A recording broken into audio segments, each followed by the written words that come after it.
My dear sisters and brothers in Christ, in today's Gospel, Jesus uses the example of salt and light to show how we need to transform the world around us. He tells his disciples, "You are the salt of the earth.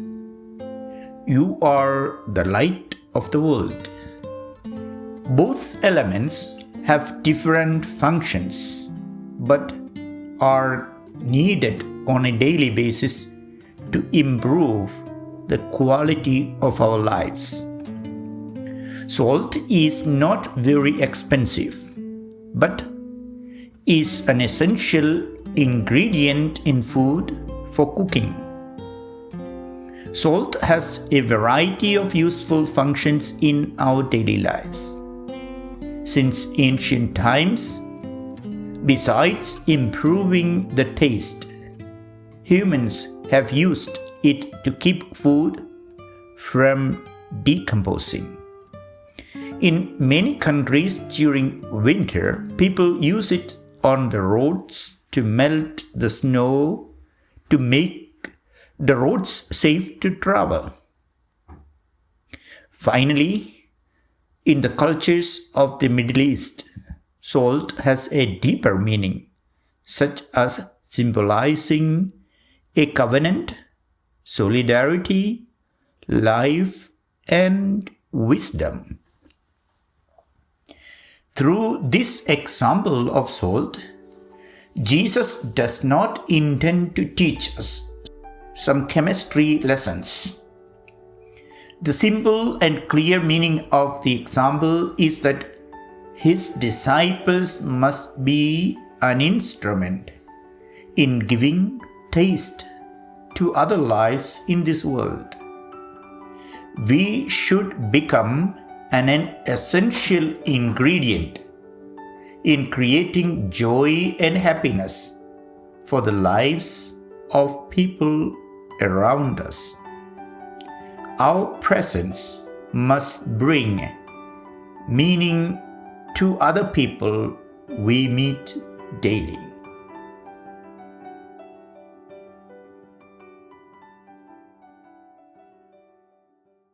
The second example contains another famous Christian theme, that is, of the light. If the working of the salt is primarily internal, the action of light is external. The disciples of Christ must be good, both internally and externally. In the book of Genesis, the first element God created on earth was light. Then God said, "Let there be light." And there was light. God saw that the light was good. God then separated the light from the darkness. Genesis chapter 1 verses 3 and 4. It also means that God wanted man and woman to be born and live in the light.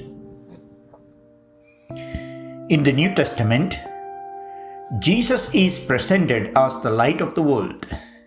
It is by walking in the light of Jesus that one can escape from the ways of darkness.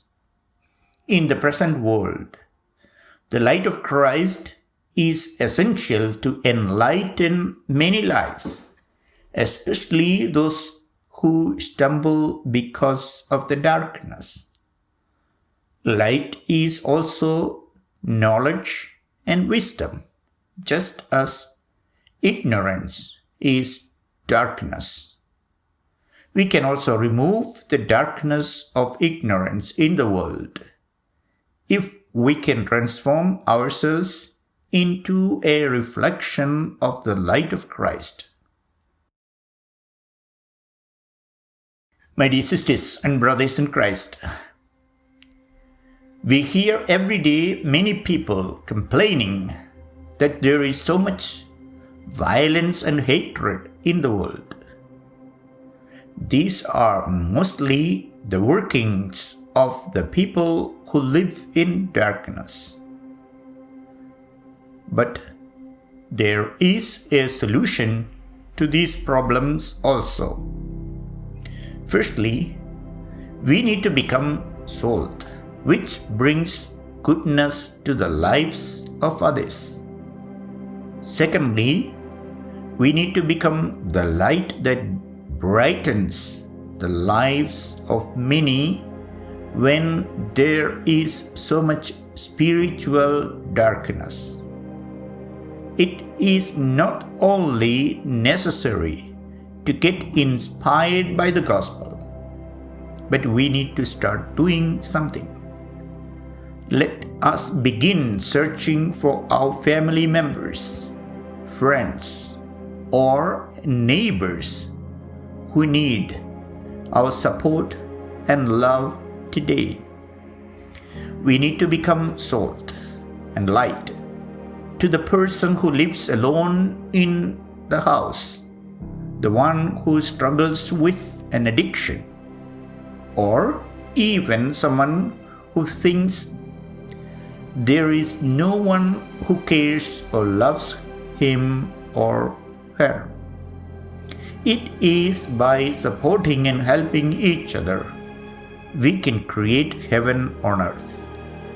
Let us promise God that today we are going to be the salt that gives taste and light, that enlightens many lives.